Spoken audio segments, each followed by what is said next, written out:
over here, ladies and gentlemen. At the outset, I have to thank you for having made me a part of this. When I see this invite, my first response was, why am I being invited? Because I am not really directly related to the education sector. But then I vindicated by myself by telling myself, which I could share to you also if you don't know, that I have been myself a teacher for more than quarter of a century. A teacher of medicine.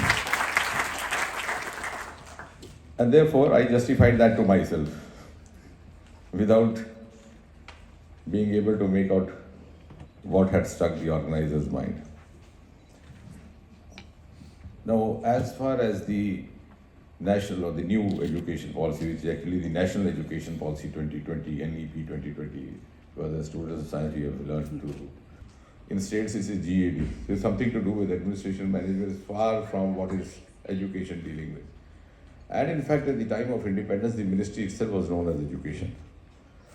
And this nomenclature, which is quite confusing, I know what had prompted this change which took place somewhere in 1980s.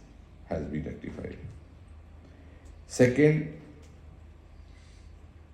to reorient India's education system to the global benchmarks.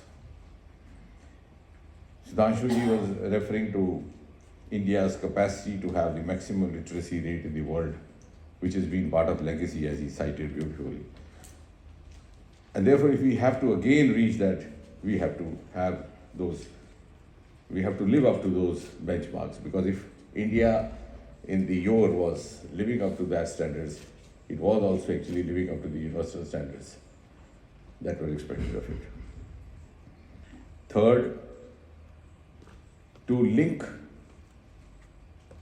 the education with livelihood rather than a mere degree. I was very fondly listening to what Mr. Multani said, that we have so many degree holders across the world. Rather, I would say we have the maximum number in the world. But is that something to feel flattered about? About 4 years back, I was sitting with the Vice Chancellor of the Cambridge University, because he happens to be a teacher of microbiology. He's a medico. He's an octogenarian, past 80. In UK, teachers don't retire. They carry on as long as. So also the attorneys. I think that is one improvisation which might happen in this policy as we move on. The initiation has been done. So being a medico, whenever he's in India, he calls for me. In the course of conversation, he said, Doc, I must tell you, if I didn't have students from India, my university would be closed. And then he went on to explain all my PhDs from India. So was Mr. Multani taking pride over it. So when he went out, I was sitting with another colleague of mine. I said, what was this that the gentleman said? What's a compliment otherwise? He said, what do you mean? I said, the British gentleman does not understand that a British boy or a girl will go in for PhD only if he or she has decided to put in the rest of the life into that. And to arrive to some logical conclusion, if not, then to leave a legacy for the next generation of researchers or workers to follow. Here, an Indian goes to get a PhD as a trophy. And I have ample number of examples I can tell you in privacy among my own contemporaries. They have done a degree, a doctorate in biotechnology, and come back to become MD in a computer company. And no problem about it. It's a win-win situation. The proprietor of the company during the morning walk takes pleasure in telling his fellow workers, आपको पता है, मैंने Cambridge का PhD रख लिया अपना manager. And manager is happy as long as spouse is happy that he's getting a fat pay packet. So such a huge mismatch. I hope this education policy will seek to correct that. And the fourth level is the quality control, which somewhere midway we had possibly inadvertently lost track of giving due attention. When we talk of so many thousand PhDs, actually what happened at the time of independence, the immediate concern was the accessibility of education. We cannot have any policy consistently prevalent for all times to come, and that applies equally well to every stream of work or every stream of planning. In 1947, you just had 5 or 6 universities. In the pre-independence era, you had Calcutta University, you had Patna, then you Madras, of course, was there because the Britishers came that way, as Trivedi was beautifully mentioned. They landed at the East Coast, set up Calcutta Presidency College, Calcutta University, and the first medical college of India, which is now known as Poli. Then they travelled southwards, set up Madras University, Madras Medical College, and Madras University. So even JNU and other things came much later, because they came to North much later. And the major university catering to all these 4 or 5 present states was the Punjab University with the headquarters in Lahore. And only privileged few had the opportunity to go for a graduation.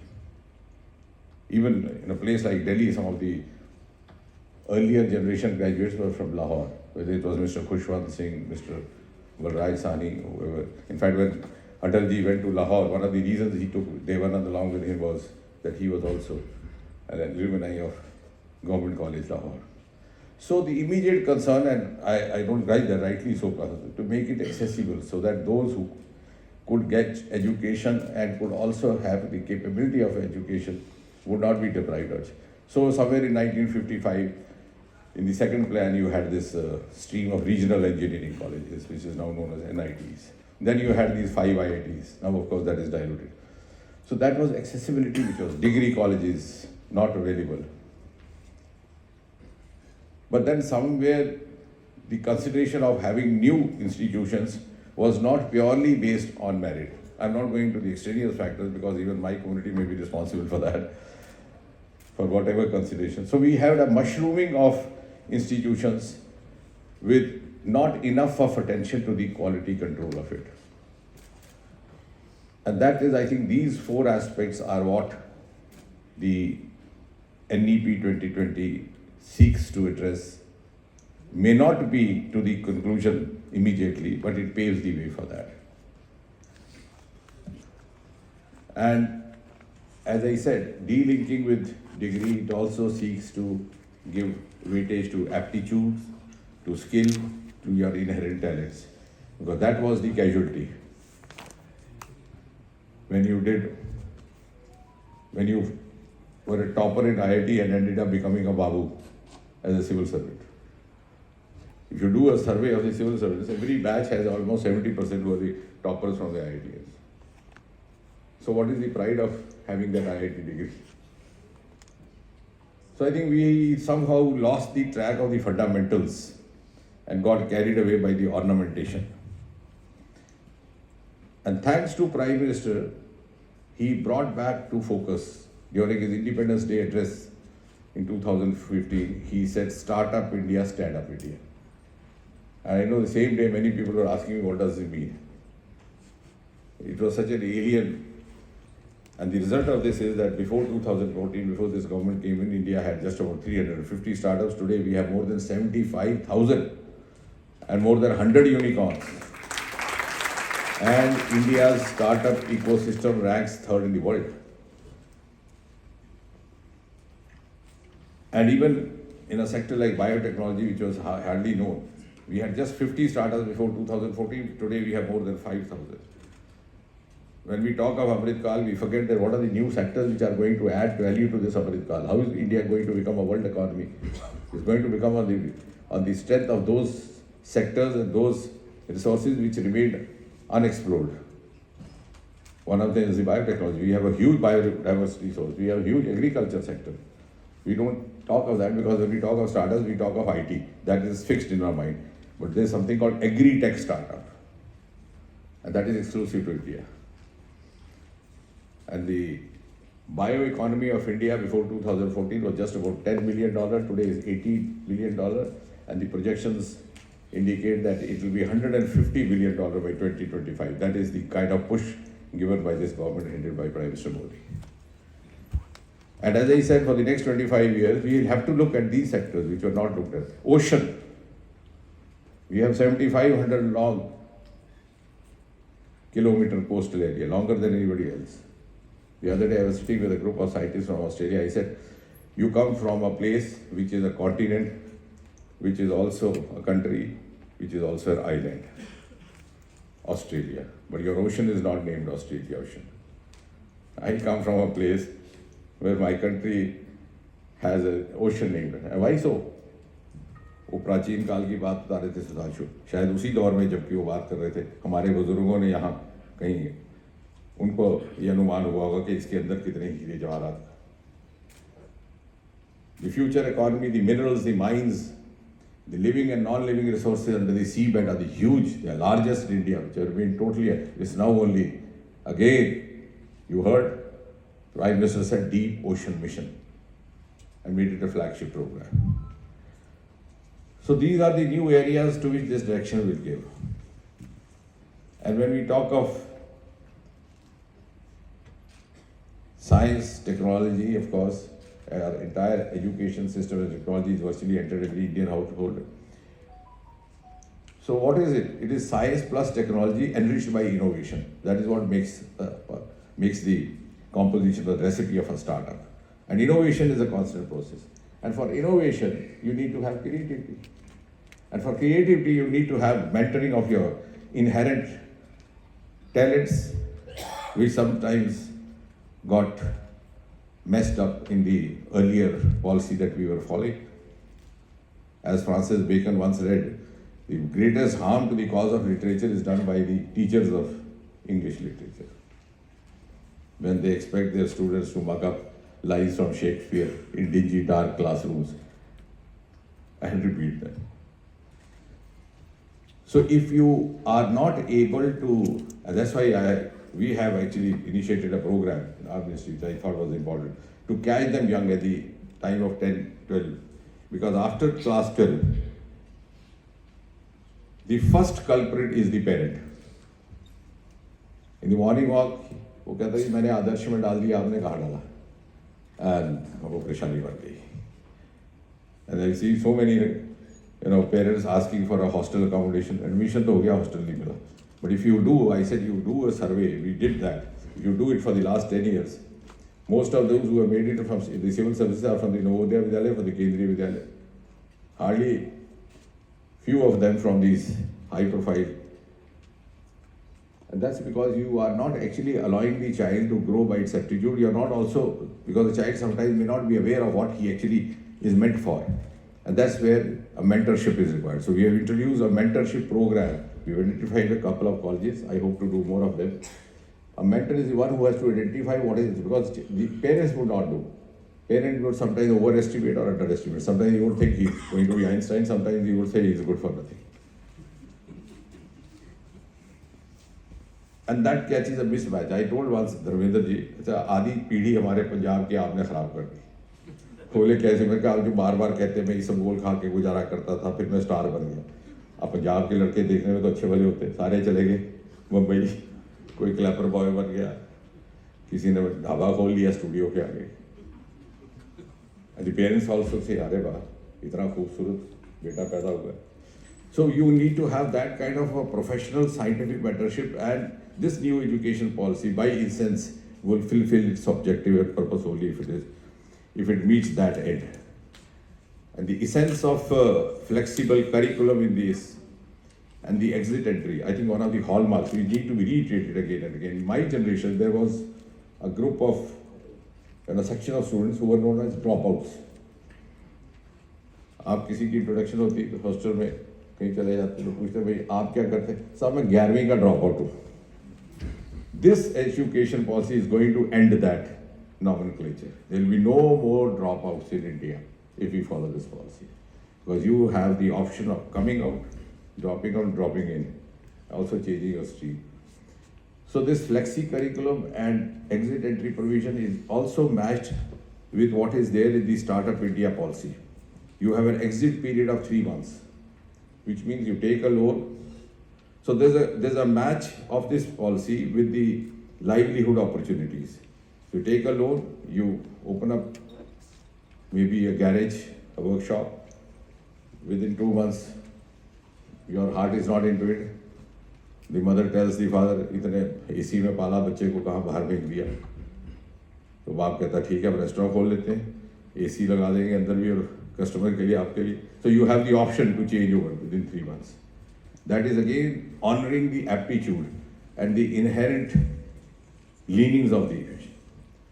And that's why I'm glad to note over here and to share that all of us, as we know, the Global Innovation Index of India has jumped from position 81 to 46 in the last 4-5 years. He was pushed into this rut of same school, college and whatever. Otherwise, just imagine, when somebody like Sarabhai started the space program, Soviet Union, the then Soviet Union and America were on the verge of landing on the surface of the moon. And in our household course, we were singing Chanda Mama Dur Ke. I know how many of you forget. The first time that was picturized on Geeta Wali, who later on unfortunately succumbed to smallpox. So, and in 1969, just within a few years of these starry young men having taken a plunge, America actually landed a man on the surface of the moon called Neil Armstrong, who made that famous statement, which is often quoted: "A small step for man, a giant step for mankind." And I sometimes say in lighter way that Neil Armstrong went there, landed there, and took a stroll. That was filmed by BBC. He took a stroll, went around, came back, but he did not see the presence of water. It was our Chandrayaan which went later and picked up the pictures. So see the kind of talent that was lying there. Today it is again Prime Minister Modi who unlocked space, opened it to the private players. And in the last 3 years after it was unlocked, we have more than 60 startups. And therefore, before I end, I just think the educationists here will also, because we have an education committee, and also address some of the other issues, like for example, how to reach out to the best. Those who reach us may not be the best.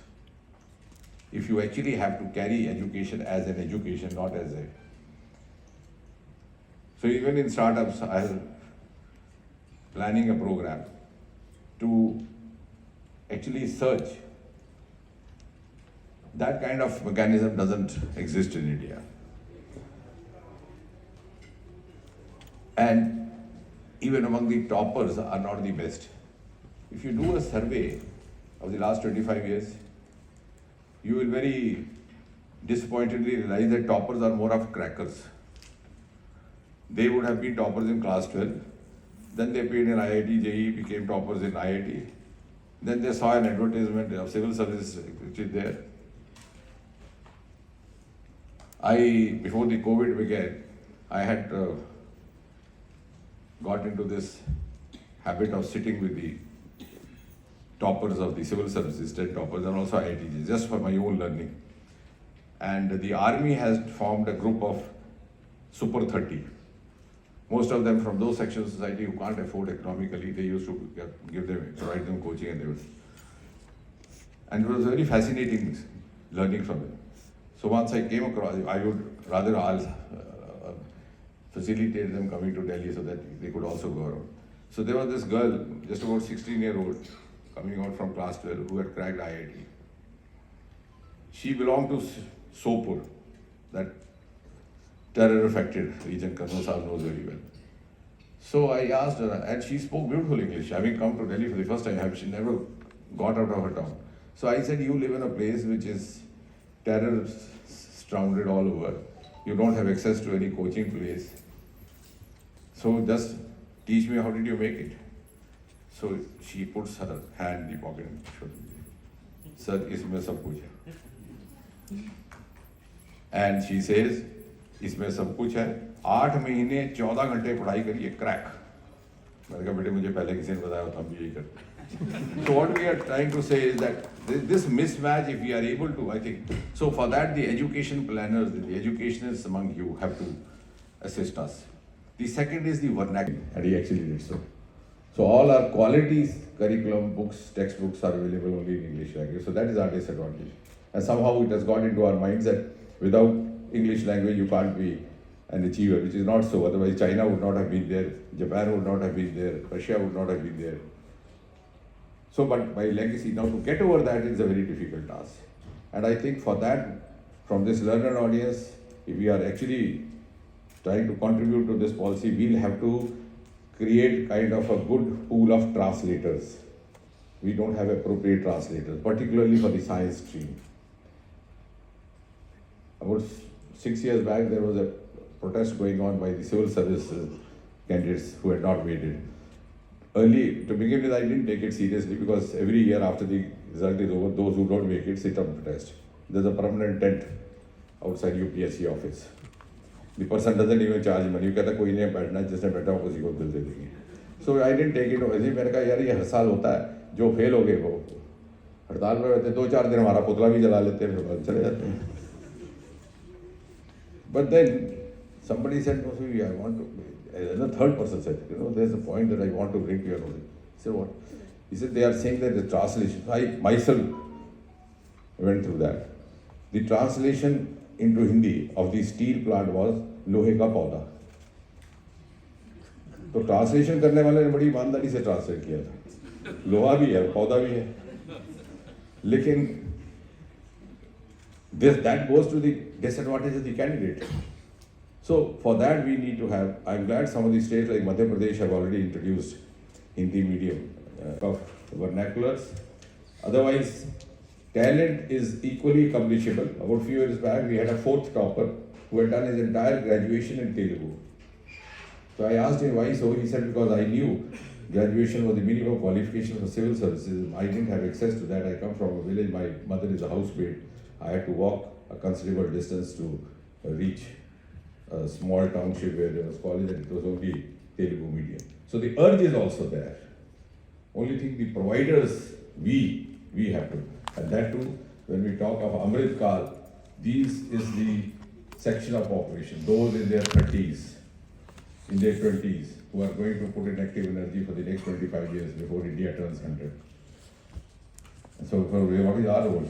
Our role is to provide capacity, to provide that kind of milieu, so that when these youngsters today reach 2047 and they have the privilege of being known as the architects of century, the architects for 2047, we might have the satisfaction of having done justice to their capacity building. If that one is like how to reach to the best of the talent and how to actually go for vernaculars. Definitely we will strive to come out with some of the solutions with the collective the wisdom of this all. Thank you very much, sir, indeed.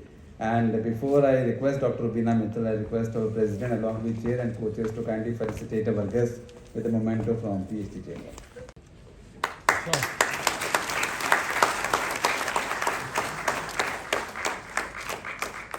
Thank you, sir.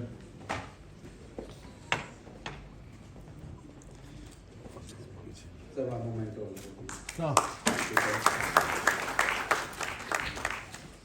Mr. Sudhanshu Trivedi, sir.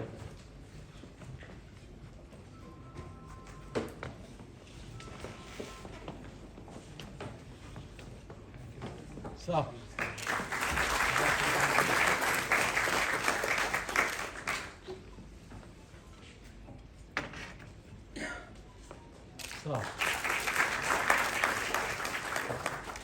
Now to our guest of honor, Professor Jagadesh Kumar, sir, Chairman UGC.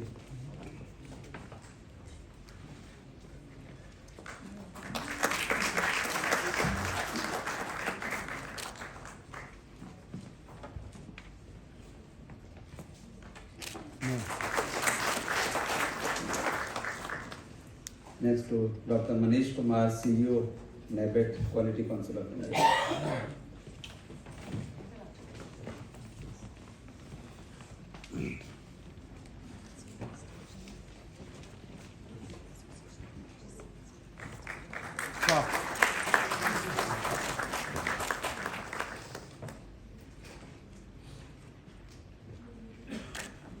Thank you, sir. Thank you very much indeed.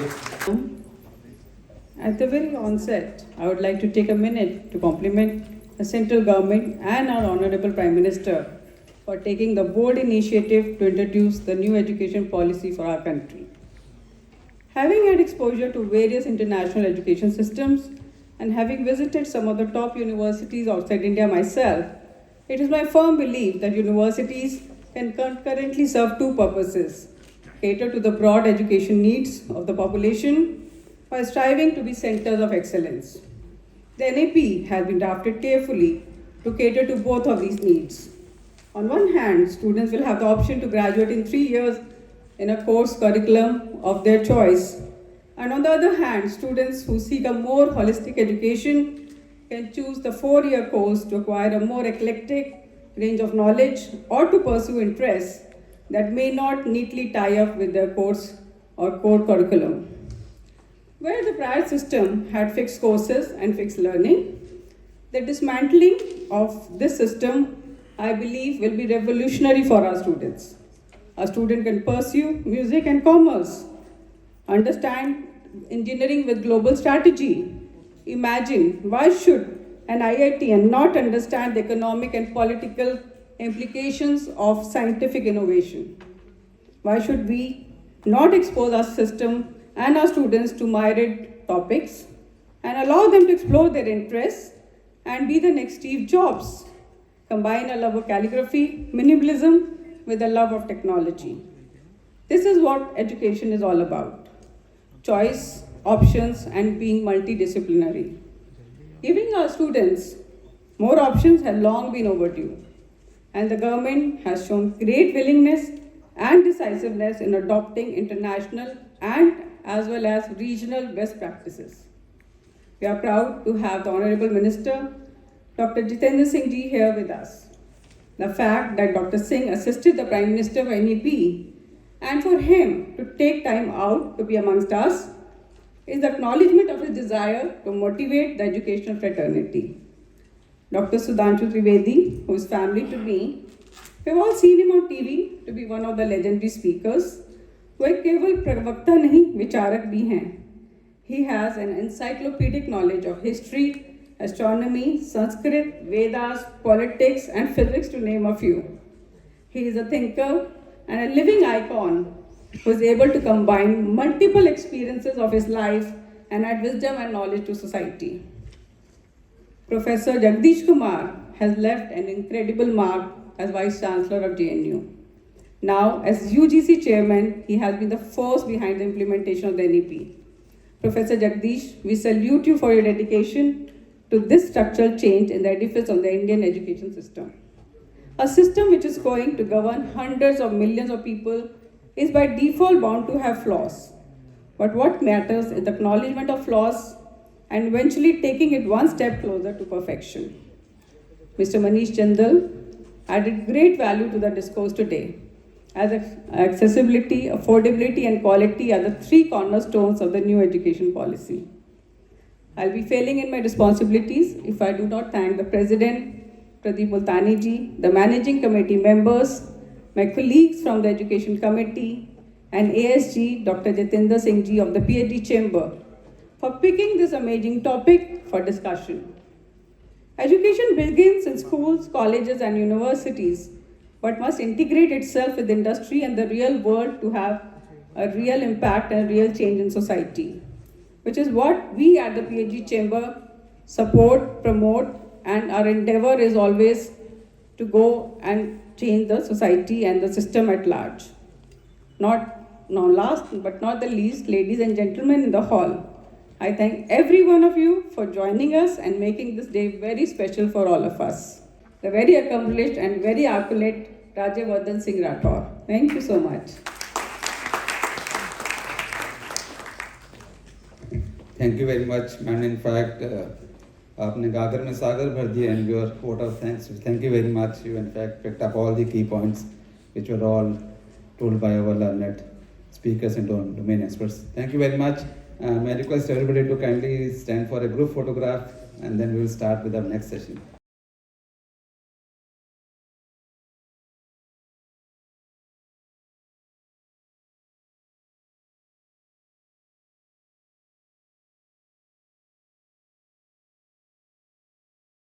our learned speaker, Col Rajyavardhan Singh Rathore, AVSM, Member of Parliament, Lok Sabha, and also the Olympic medalist. So I request if we can have. We should have done the integration of education with industry and also of the startups. Otherwise, the movement of startups can't be systematic. She made a very valid point. It has to be actually research, academia, industry, startup. But it was through the National Defence Academy, and of course thereafter it was military education. But I think, and certainly Sonali, it's a blessing, of course, it's a blessing to have had experience of, if I can say, 3 different careers, literally 3 different careers of serving in the army in the toughest of the environment in Kashmir, and then getting into the Olympic Stadium, spending years there fighting for your country, and then going into politics, which me and my family had never ever dreamt of. It's certainly a blessing. It's a great learning in this one life. But I think what is the essence of this all is that in this one life, to do something worth some value to yourself. It's a sense of satisfaction, it's a drive. And certainly in the schools, we used to be always, so I was a backbencher. In fact, while I'm sorry to break in, but while I was talking to him while seated here, I just told him all the leaders are usually backbenchers. So yeah, people who are sitting at the back have a lot of scope to do quite a bit. And well, to be truthful, I remember that I wasn't very excited about academics. But somewhere in class 7th or 8th, I realized that when you're sitting in a group of friends and you're talking about some subject, you want to contribute. And you can only contribute when you know about the subject. And that's when I made the shift from backbench to the front bench, and all my backbencher friends were like, oh, you ditched us and all. So, but yeah, moving on to the front bench, and half the class, you understand half of what is being taught just by sitting there. But I remember there was a military engineer, and I wasn't very good in maths at that point of time. There was this military engineer who said, I'll teach him maths in the evening. And then he would give examples of different arrows that Arjuna has. And I got pretty excited with that. And when I have a problem, I could fire a certain arrow, and that arrow would solve problems. And I started doing well in maths because of that. So I think the point I'm trying to make here is that when you have good teachers, and I believe that teachers need not be limited in classrooms. The teachers are everywhere. You just have to have your antennas on to find the right inspiration for yourself. At times I found that the peon standing outside or waiting outside is a great teacher in terms of patience. He's just waiting there. And there are lots and lots of things to learn from your mother, who may be just a housewife. It's not just, but she does everything. So teachers are everywhere. You have to have your antennas on of what to learn. So there has to be a drive. There has to be a drive of doing something, of achieving something, of making your life meaningful. And I think that comes from competitions. If you ask me today, which are the competitions you remember in your life, you would be surprised. I would list, along with Olympics, the wars that I've had in class 4A with class 4B. Because that was war. And we would spend sitting hours making teams and making strategies and everything. That gave us an identity. The new education policy says something about teaching citizenship. What is citizenship? It is an identity which I had when I was in class 4A. But 4A was an identity, and I could fight and die for it. That is the same thing that needs to be taken up ahead, and that becomes the love for your nation. So it has to come right from the very beginning. The drive to be part of the team, to follow instructions, to follow orders. The drive to think out of the box, and all of these things. So yes, very subtly, all the education that I did, Sonali, somewhere or the other, it taught us all the great qualities that we hope to sort of demonstrate in our life. But yes, since we spoke earlier, a multi-dimensional education is extremely important. I remember Mahatma Gandhi said that literacy in itself is no education. So just if you're able to read or if you're able to write, it's no education. And education has to be multidimensional, it has to be foundational, and certainly sports, arts, theatre, all of these things, they give you these cognitive abilities that actually help you in your life. So actually we're talking about the NEP 2020, which is actually proposing to have an interdisciplinary, multidisciplinary education provided to our students of our country. But I think the real reason why he is so multi-talented is that he has never ever stopped being a student. He is still a student, very happy to inculcate, imbibe whatever he learns from a peer or from mother or from the friends and followers and the citizens of India. Am I right? Absolutely. I make mistakes every day in my life. And every day I realize, you know what, I should have done that better. So I think, yes, very right. I always find somebody, that person at that moment was fantastic.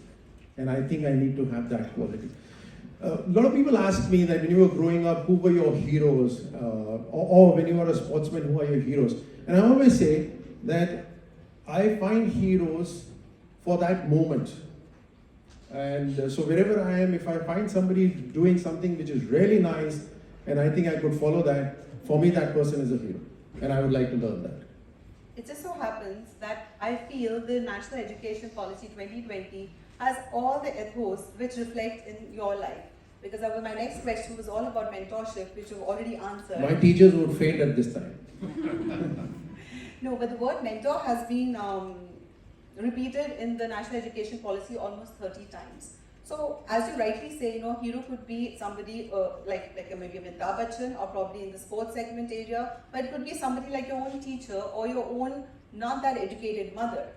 It could be. So, how important is the mentorship? Were you to bring out the best in each other? Were you ever mentored by other people? Do you look upon somebody who is like a big hero to you? And so no singular hero as such, but of course, when I was in class 10th, 9th and 10th, I used to be reading this book, The Art of Fast Bowling. It was by Dennis Lilly, and I lived by that book. Everything that book said, I used to try and do it. My bag used to be heavy. My school bag used to be heavy because it had shoes inside, running shoes inside. So, and all of these things. But you mentioned about mentors. So yes, Army has a system of grooming. So you're constantly being groomed. And I think all great organizations and institutions are not limited to साल के आखिर में 2 हफ्ते का एक training session होगा तो उसमें आपकी ट्रेनिंग होगी बाकी टाइम क्या होगा so there has to be constant grooming. Of course you can have your courses, you can have training sessions, but the senior or seniors are constantly grooming the juniors without sounding very moralistic. They're constantly grooming them.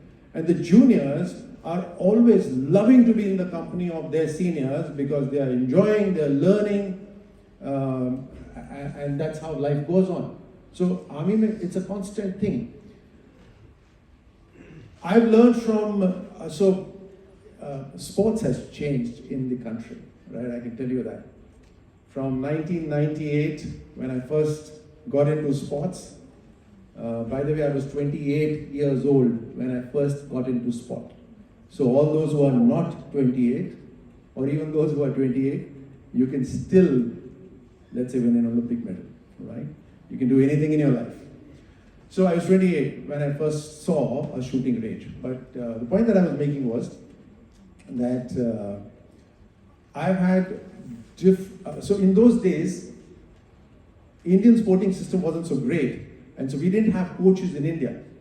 But I learned from other coaches, right? I learned from my opponents. So at one point of time, I decided I'm going to read all the interviews of the Olympic gold medalist, and I read them. I said, somewhere he has to reveal what is his secret of success. And the first time I won my first medal ever was in 2002, Commonwealth Games gold. And in the final, the people who were shooting the final, We had the current, at that point of time, Olympic gold medalist, the Olympic silver medalist, the world record holder, and what have you. I was the only outsider, but I went on to win the gold, and then when the Olympic gold medalist walked up to me and he congratulated me, and he said, "We were very sure you wouldn't be able to win it, but congratulations, you won it." So I said, "Thank you." So he said, "What do you mean, thank you?" I said, "I'm thanking you because I read all your interviews and learned how to beat you." So, anyway, have a good luck. So you're learning, you're constantly learning, you should be constantly learning. So my mentors or my trainers, like one of these psychologists of somebody else, because we didn't have psychologists. So the other teams used to come, other teams from other countries, of course, used to come with a whole team of masseurs and psychologists and what have you, and उनको देखते ही हम हार जाते थे, match में जाने से पहले ही हार जाते थे. But then we realized later on that these are just guys like us on the other side. We have our problems, they have their set of problems.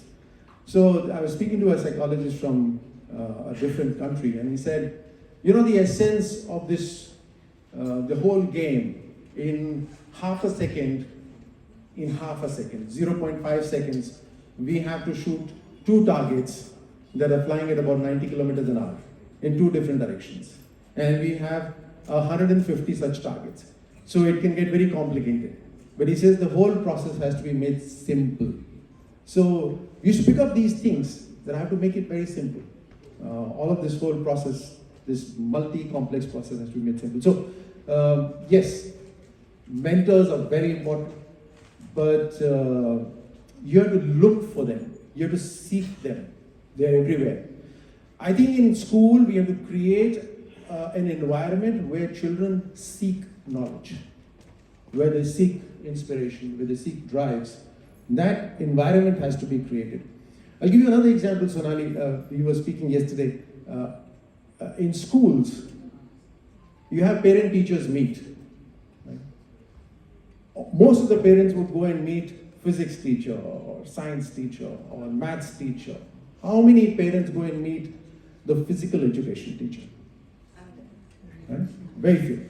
If you ask the child, list out your favorite teachers, I bet a physical education teacher is going to be one of them. The reason is that that child connects with that teacher.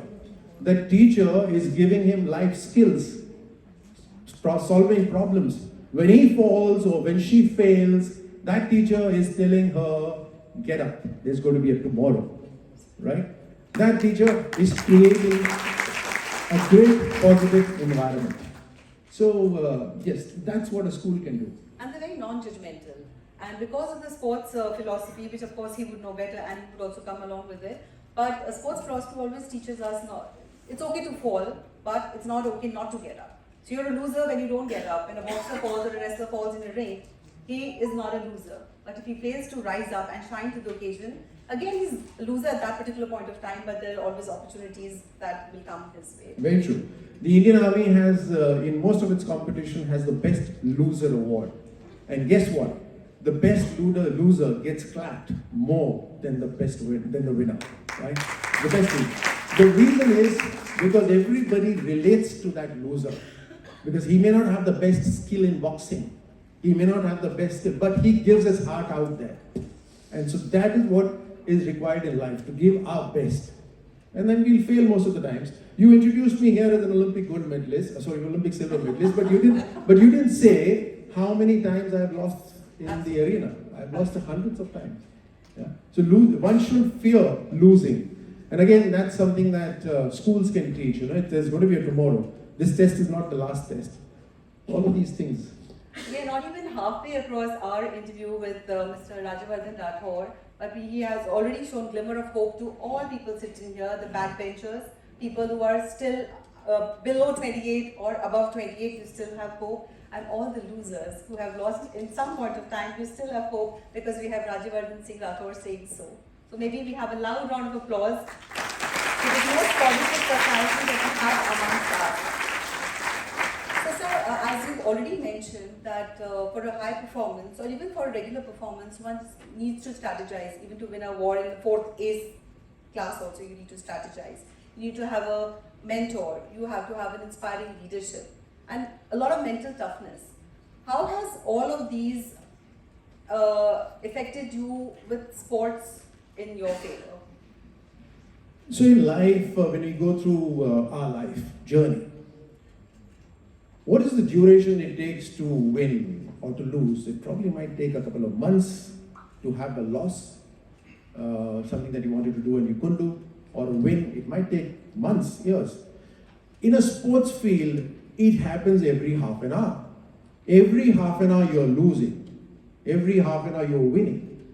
And a sports person seeks a challenge. In life, the challenge comes to us. A sports person goes out to find a challenge. Right? So when we talk about, when the minister was talking about startups, entrepreneurships, what is a startup? He is seeking a challenge. He is wanting to solve a problem. He or she is finding a problem and finding a solution by their creativity, by getting a team together. How do you put a team together? In a sports field, you are selecting a team every half an hour. And in a sports field, you will never go by the surnames of people or from what background they come from. You'll say, ye acha lage, ye idhar, wo idhar, you come. You will select the best because you want to win. Similarly, in a startup, you will select the best from wherever they come. And then creating a rapport, right? In life, things happen because of creating rapport.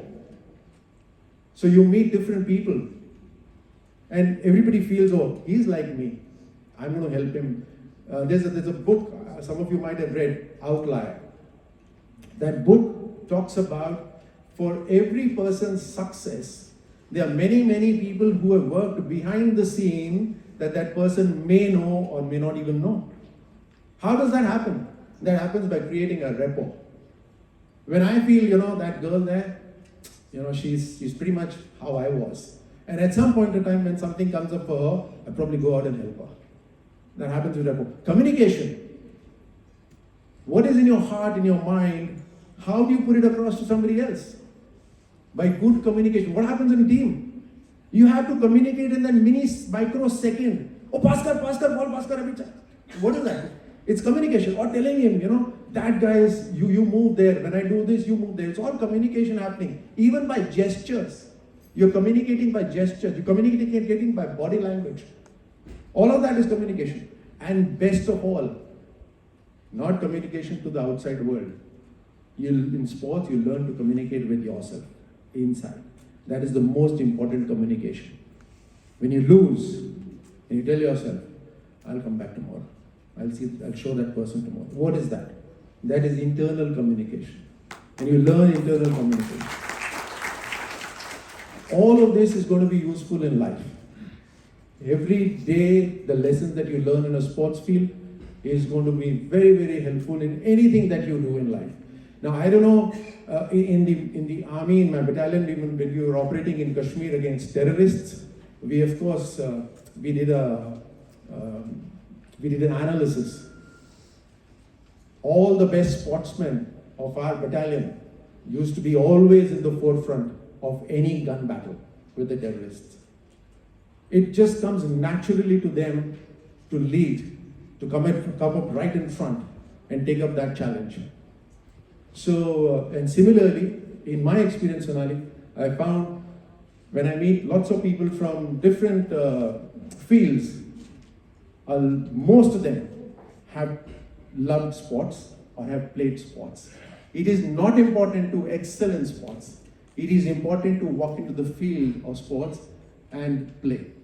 Accept the challenge. Yeah, I've seen most people, they say that we've been sportsmen in our life. We've loved playing in our life. So it helps. Absolutely. I think sportsmen and being a sportsman is a second nature to all of us, whether we realize it or whether we don't realize it. My next question to you would be, like, sports has integrated the whole of the country. India as a nation is sports loving, and that is an Olympic medal or a World Cup or any of the cricket just integrates bond us. Do you think that if sports is integrated into our day-to-day life, it has the capacity to do away with the gender bias or more integration of various age groups or various castes, eliminate religious elements, all of that, and maybe create a better social fabric where we can exist? You know, in society, we create our own boundaries. You understand what I say? In whether it's caste, whether it's class, we create boundaries. You just mentioned that, when you're choosing your team, you never look at the surname, you don't look at the religion, you just know that person. In has elections, you do. In elections, you look at surnames. I meant No, Yes. exactly. Yeah, but that's the difference I'm trying to say. In India, we know that in elections, people look at surnames. But in sports, if you have to make a team, you will not look at surnames, you will look at the best. Why are you making a team? You're making a team to win. Why are you going into elections? To make the country the best. But you're limited by your castes. Now, so the answer to your question right now is that, and thankfully this is changing. I must add this, that this is changing in our country. And that is what is fantastic about our country, about the new India that we are creating. The youth don't care for caste and creed. The youth look at merit. The youth look who should be representing us. So things are changing, I must add to my last statement.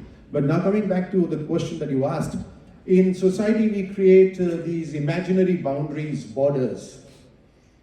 The moment you get into a sports field, that one boundary melts away every other boundary, every other border, right? It just melts away. You are there as an individual. You will see that a lot of corporates now, when they want to have their business meetings with the new clients, they will go to a golf course or they'll meet in a sports field. It's because you leave all your pretensions there, which otherwise when you wear a tie and shirt, nothing against tie and shirt, I'm just giving an example, that you have a lot of pretensions in office, but you leave all of that the moment you get into a sports field. And that's why a lot of these business people have their meetings in sports field. So, it's true that sports cuts across all these imaginary, man-made, human-made borders and limitations. Conscious effort. I guess we have some principals here. I guess we have people from educational academia, educational institutions. There has to be a conscious effort. It's not just that a new education policy has come out and therefore things will change. It's not going to happen like that.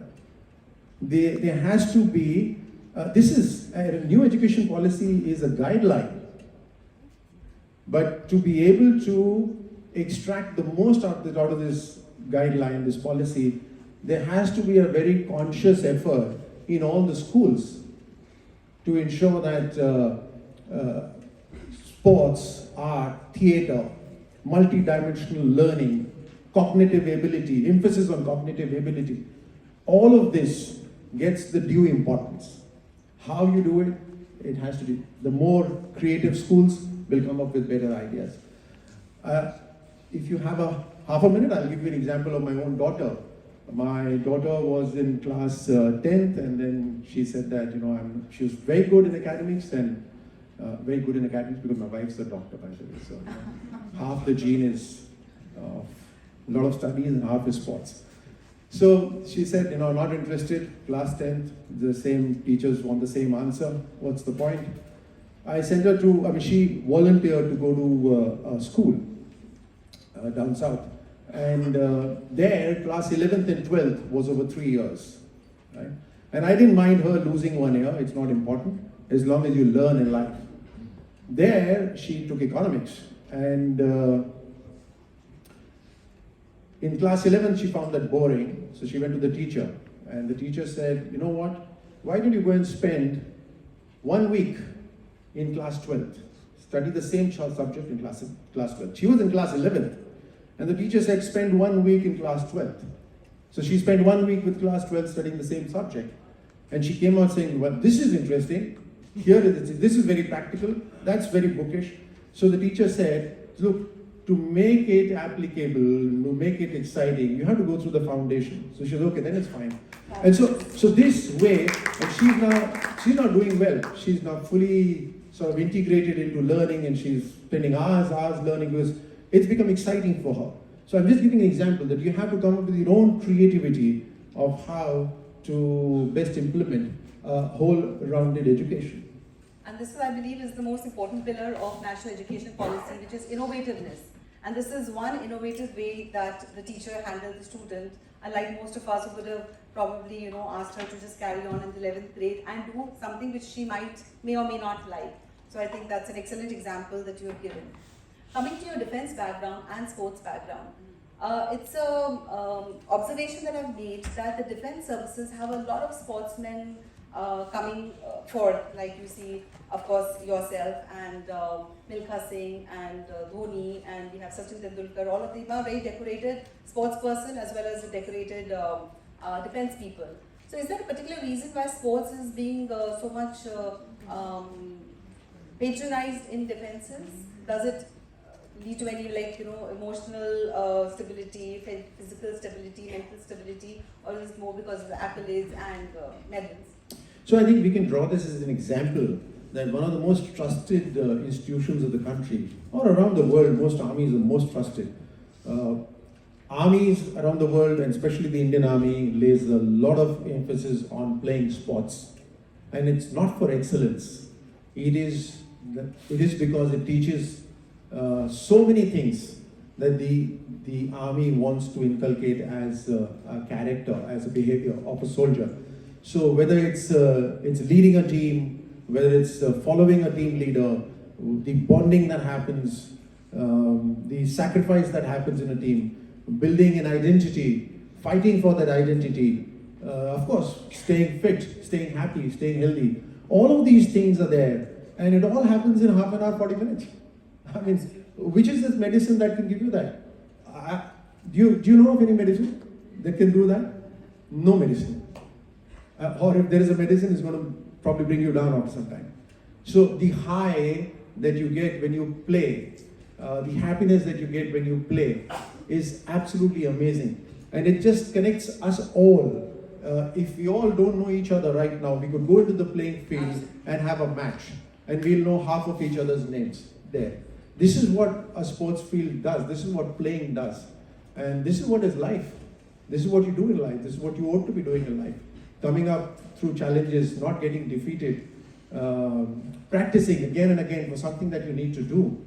Do you know that when army goes into a battle, of course, in a battle environment, they can be any situation. But army rehearses a battle, like a theater. In theater, you practice your delivery. The army rehearses a charge. There's a forming of place, there's getting together. It rehearses for years and years, it rehearses. And so therefore, these things make a lot of difference in building a strong character to be able to live your life happily. Absolutely. And the psyche of the enemy also, or how your competitor will think, probably all of this goes there hand in hand. Yes, you are reading the opponent. In sports, you are continuously reading the opponent. And in some of the sports which have an opponent, in shooting there is no opponent. In golf there is no opponent. The opponent is you yourself. And you are the worst opponent because you're so weak inside. You know, in all of us, there's a rabbit inside. And the rabbit wants to run away the moment there's a problem. Right? It wants to find an excuse of why, if I lose, this is the excuse I will give. Pressed down. Right? And what happens is that you are actually feeding the rabbit the most because of your thoughts. If you think strong, the rabbit doesn't get fed. But if you think weak, the rabbit is getting fed again and again, and so it keeps becoming stronger and stronger and stronger, and then you will. What an Olympian does. That's what a soldier does. That's what CEOs do. That's what parents do. So this is something that you all practice in a sports field every day. Absolutely. And I think with the national education policy mentioning the word sports 30 times in the whole of policy, the word fitness is mentioned 5 times The word sports, integrated learning is mentioned 5 times, and the word game is mentioned 7 times. So finally, I think the policymakers have realized how important it is to integrate sports with education so that they can work hand in hand. हम सबने सुना होगा, पढ़ोगे लिखोगे तो बनोगे नवाब, खेलोगे कूदोगे तो होगे खराब.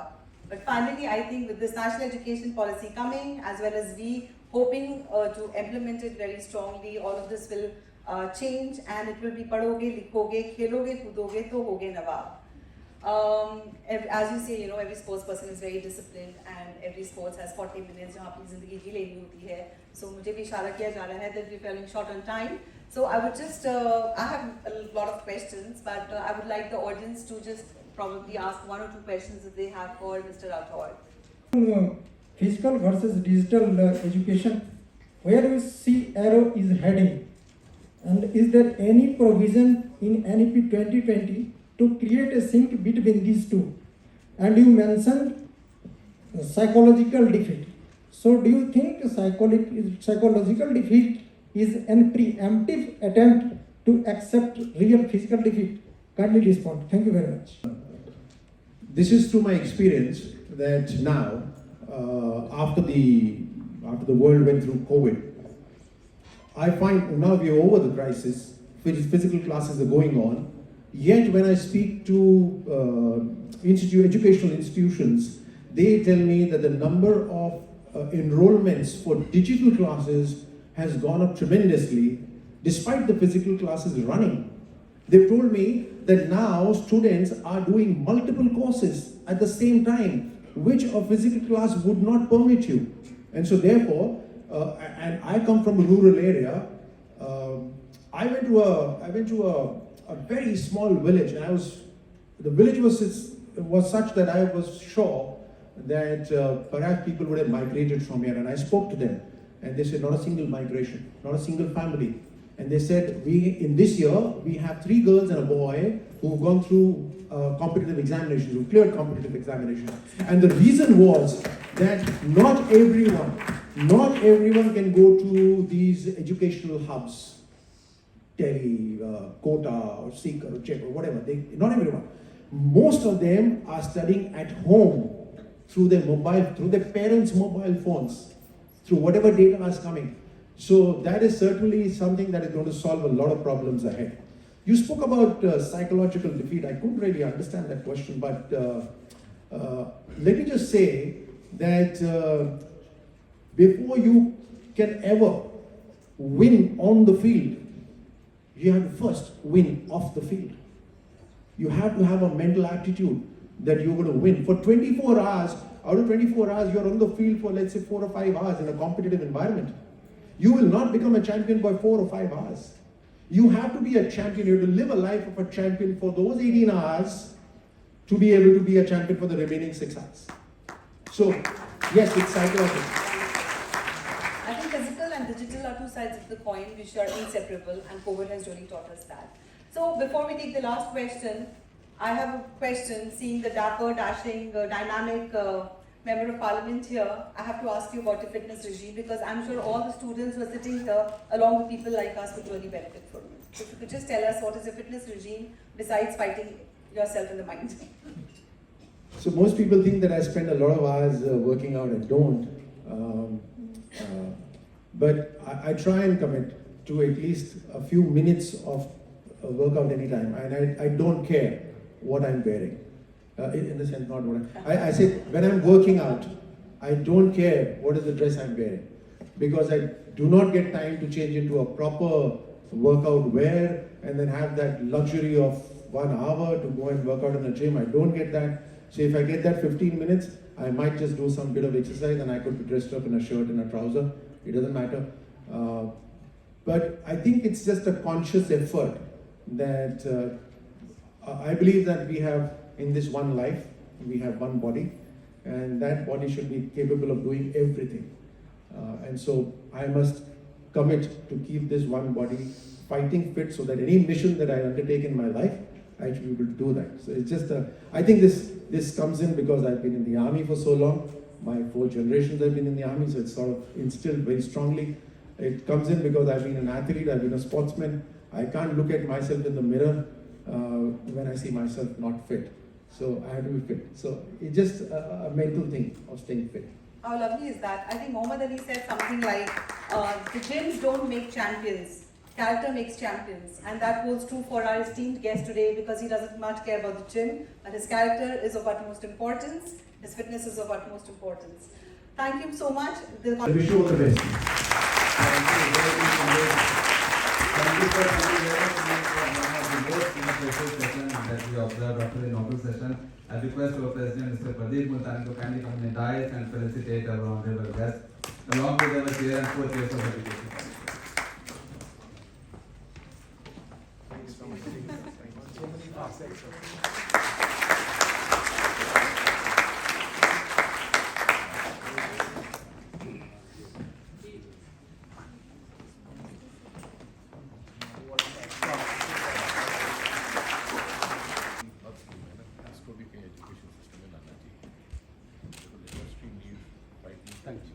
Thank you very much. Ladies and gentlemen, the session here with us, Mr. Om Pathak ji. We have session moderator, Dr. D.K. Bedi. मैं बधाई देता हूँ PhD चैम्बर्स ऑफ कॉमर्स को कि इस तरह की एजुकेशनल पॉलिसी के ऊपर एक चर्चा रखी हुई है। एजुकेशनल पॉलिसी का क्रियान्वयन, उसका एग्जीक्यूशन ये एजुकेशनल इंस्टीट्यूशंस ही कर सकते हैं। उसमें क्रिएटिविटी हो, उसमें नए तरीके हो, किस तरह से हम एजुकेशन को ऑल राउंडेड बना सकते हो।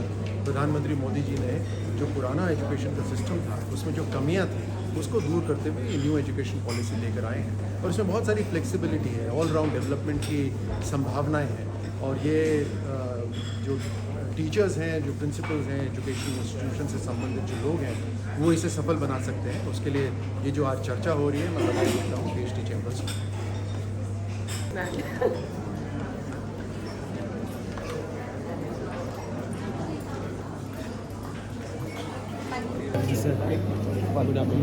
Can I also take a selfie, please? Selfie is a different thing. और सारी मशीन नंबर चेंज, मेरे पास जो पुराना नंबर है वो चेंज एक बार हम अब बताएं 995858 ठीक है, चलो मैं मैसेज करता हूँ। और ये तो हिदायत हो गया।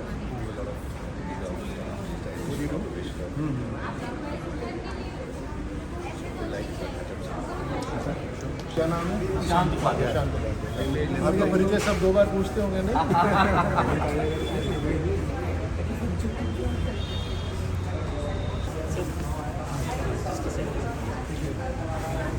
Hi, good afternoon. My name is Jayashree. I work for... Take a tall one, yeah. Take a tall one. Yes.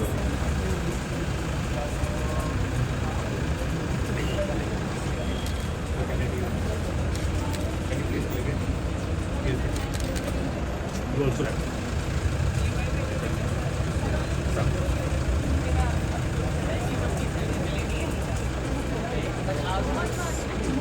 Third month.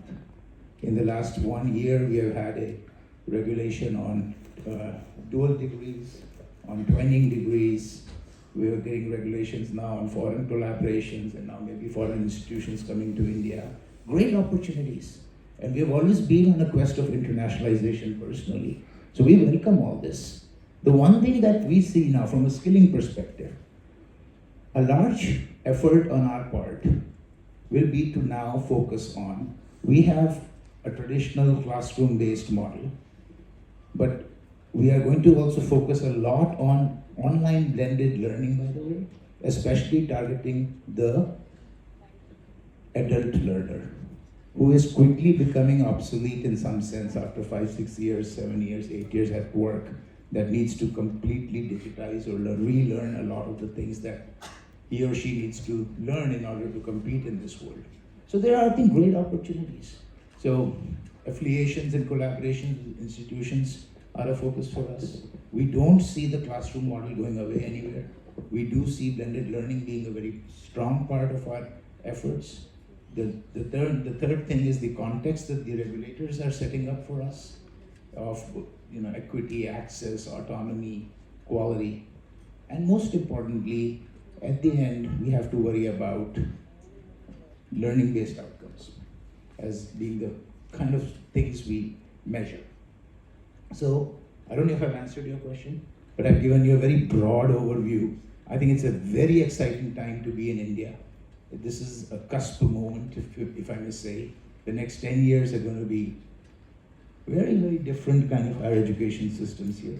And as the managing partner of McKinsey said this morning, this century is ours. And I truly actually believe in the India story.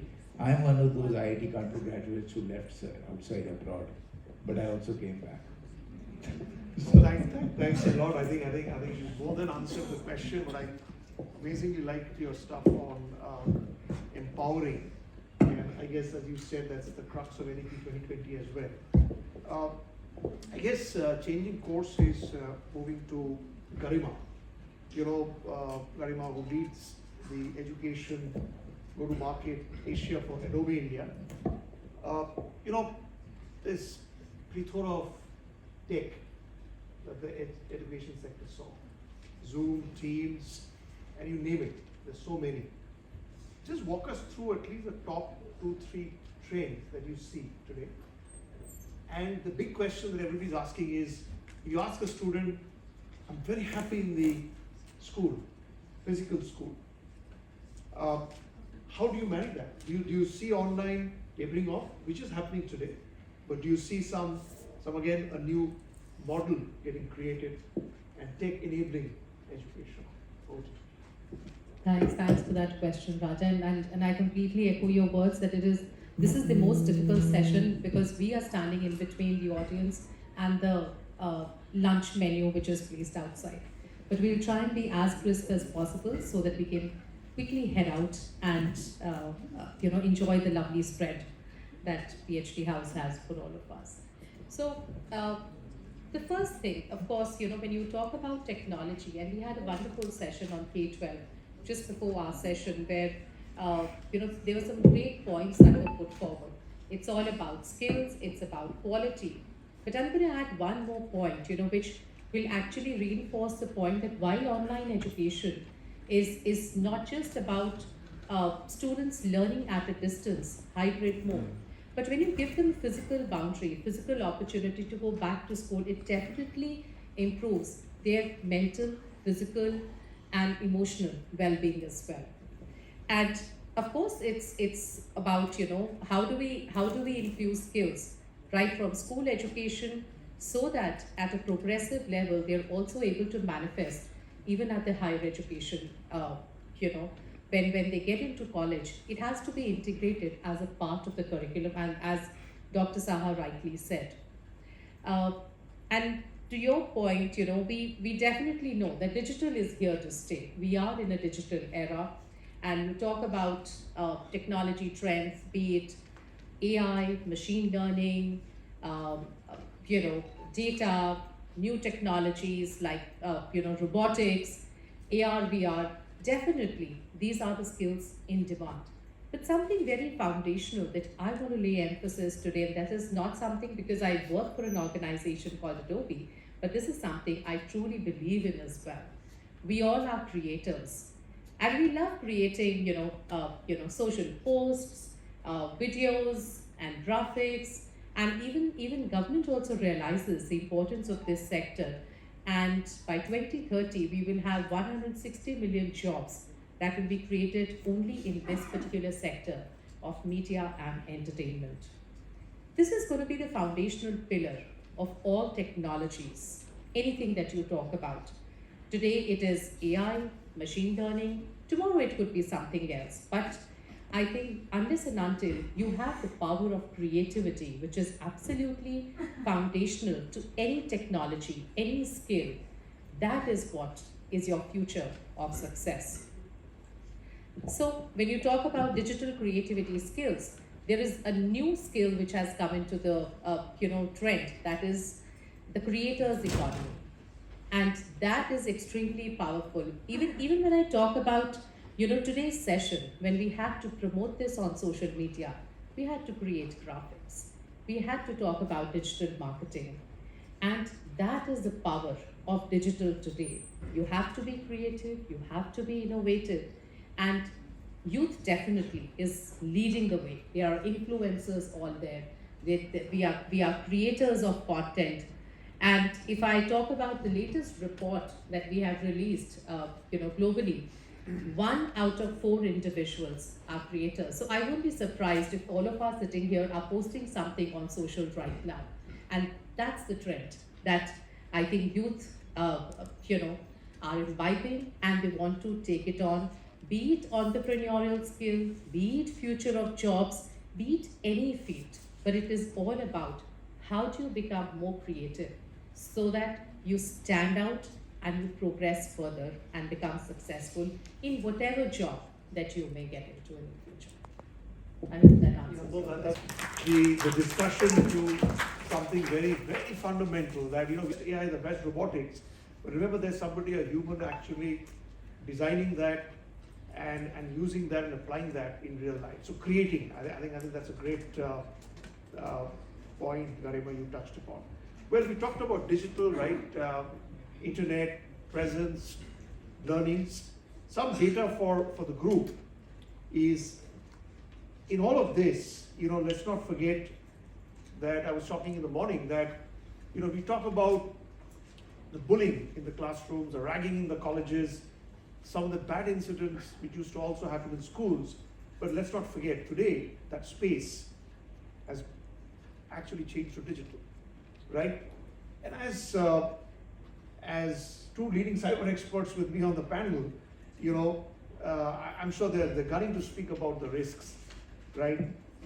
18 million cyber attacks in India, 200,000 cyber threats a day, education sector, the cyber incidents have gone up by 113%. The only thing I can say, I'm not just quoting you data, but from my personal experience, where we actually went through a cyber incident in a school, and we had to actually got to get cyber teams coming in and actually make the interventions. And we saw the real impact. So cyber threat and risk is real in my view, and no other than to talk about it is Dhruv. I'll come to you, Dhruv. And is there something that we should not do?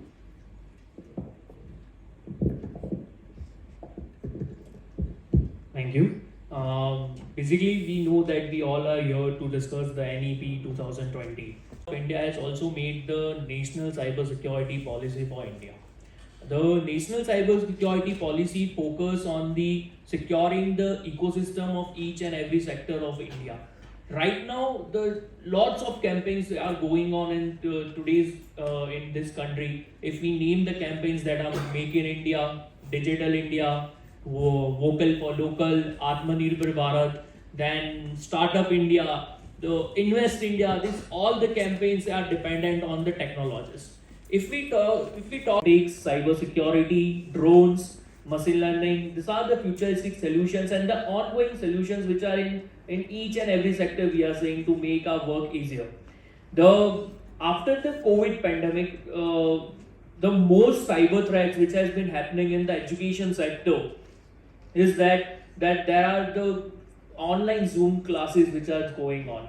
The digital platforms which has made for the students, for the faculties to communicate, to do the engagement activities through the mobile applications, to the web applications, to the many cloud platforms which has made by the institutes or the governments for the schools. So what the cyber criminals do is basically they hack these portals. They can collect the data of the students, they can collect the data of the faculties, they can gather the information of the course. Many major cyber attacks and many cyber criminal activities has been reported in India since after 2020 to till now. If we talk about the one incident which has happened in the Ahmedabad, Gujarat, there was one of the reputed school, and the reputed school got the I can say that the whole school was hacked because the whole school was using the same internet Wi-Fi, the same email gateway which is being used between the faculties and between the students for the engagement and the communication activities. And whole exams got declined of the 10th CBSE board exams, and this has been created one huge news, nation news. And when the criminal has been arrested, it was seen that this activity is being driven from the dark web intelligence. So when we talk about the education, we need the cyber security, our main concern. It plays the main role in the education sector. Why? The MNCs which are giving the placements, they have their offices in India also. But right now, the government of India is also coming out with the placements and with the recruitments of the cybersecurity professionals. So we need a dedicated education policies in each and every institutes and each and every schools. The recently MHA, the Ministry of Home Affairs, has declared one of the guidelines in 1st April 2022 that first Wednesday of every month we should make the Cyber Jagrukta Divas, that is known as the cyber awareness. I think that in every schools and every colleges we should have one proper curriculum and proper course module for the cyber awareness, which is known as a cyber hygiene prevention tips. It is not a technical one that you need to do the practicals or you need to learn some codes. It's a basic cyber hygiene habits which we should have in our day-to-day life that can keep safe from the cyber attacks. If we implement all the MNC softwares, all the reputed companies, antiviruses and the anti-malware into the systems, then also the cybercrime is going on. Why?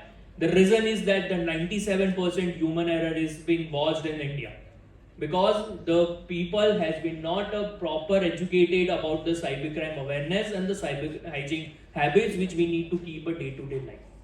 We use each and every electronic devices in our home and in our day-to-day life, like every high-tech devices we have. But we don't know the basic features, what to remember in a mind to secure our data. So this National Cyber Security Policy covers the whole ecosystems, that how to secure our data and what new policies should be made to the educations and the institutes in India. AICT is doing that thing very gratefully. AICT has made the proper policies and the proper curriculums for the cyber awareness to each and every institutes and for the universities. So hopefully every school is coming out to this thing. So to fight against this cyber threats and the cyber attacks, we need a proper cyber prevention and cyber hygiene awareness activities in each and every schools, university and institutes. Thank you. Thanks a lot. I guess you made the point very clearly. I know, Rohit, we may not have the time for the report, but the report is obviously there for all of you to have a look. It talks about the tech and the cyber trends in the education sector. But really, to you, just give us one or two practical things that a student should be aware on cyber or an education. Very relevant topic to discuss, and I think it's very important that we discuss it right now. Rightfully so, as Dhruv highlighted in Raja sort of alluded to it.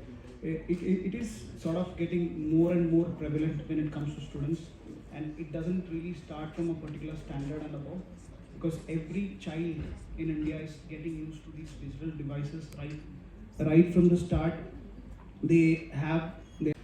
Right from that moment they are getting access to a lot of these applications, a lot of small things that they are trying to do, but they are not aware of what they're really trying to do. So from a very small age, it's important to imbibe the right set of education.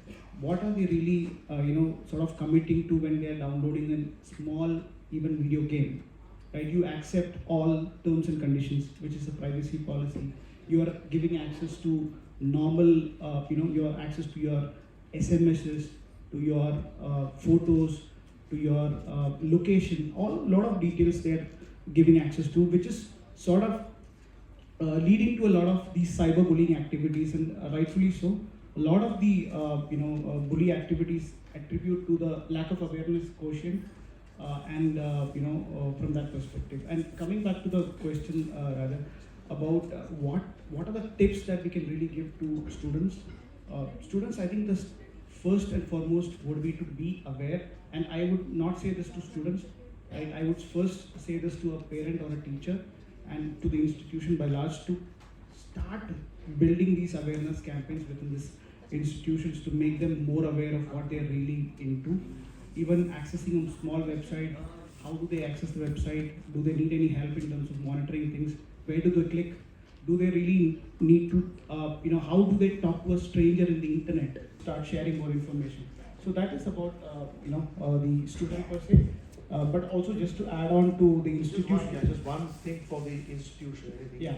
So for the institution it is important because as per the National Education Policy and also the National Cybersecurity Policy, it is important to start following the best practice when it comes to securing their system. Most of the enterprise resource planning systems in a school has critical information about parents, about the Aadhaar card, about any personal information about the entire generation of students which are there, and henceforth it is important to protect that information. So right from forming a governance, forming a policy, adhering to the policy, preparing a security control, to doing monitoring, and also having mechanisms to report cyber incidents on a timely basis. I think those are mechanisms. Sure. No, absolutely. I think awareness seems to be just a word, but we've always seen how impactful it is. So I think we'll kind of wrap up the session. I think what I'll do is final comments. For the sector, for higher education sector, if there is one top thing. Well, I think the policy is very comprehensive. Implementation is most important. But I think what we are learning from this policy is the flexibility in education. That's very important, which is coming up. That flexibility means the student has a choice what he wants to do and what subjects he wants to learn.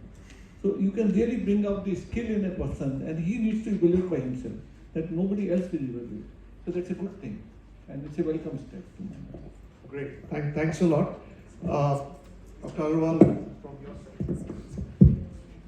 Obviously representing the private university space, a level playing field, and the regulatory agencies understanding that we can't have two sets of rules for government and non-government institutions. They need to unshackle us to a large degree, and then we can truly demonstrate our full potential. Super.